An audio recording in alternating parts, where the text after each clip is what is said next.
I'm all for change, you know. I mean, Bob Dylan started playing electric, you know. Yeah. It's like I like change. You got to embrace it. It's inevitable anyway, so you might as well grab hold and have fun with it. Do I miss the big desks? Of course I do. I remember the days when, everyone would be racking out the coke on the desk and, people would be falling asleep drunk and you'd have to mix around them.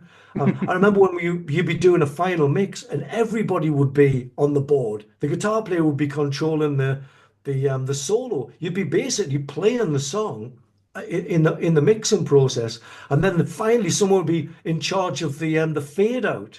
I remember so many times they do the fade out wrong. You had to start again. Of course, I remember that, but it's like probably people remember horses were better than cars. But no, Right. digital's made it much better for everyone. Everyone can get involved now. People can make records in the bedroom. I mean, the whole thing now is what's the music like? What do you want to say? Not like, how big a studio, how many tracks did you use? It's irrelevant now.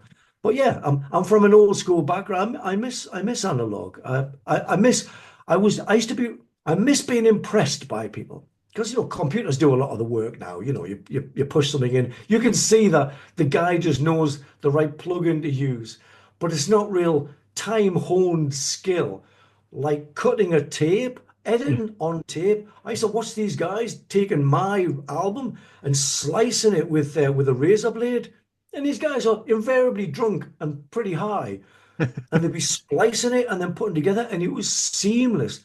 That is a skill that a lot of people don't really need to have skills on that of that level anymore.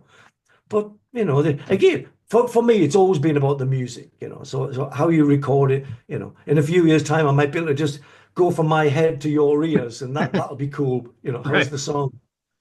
I mean, you hear every once in a while about an artist like recording something in analog these days. Is that anything you would have interest in? Or I've done it. It's just really oh yeah, expensive. I think it's more of yeah, a status symbol than anything practical.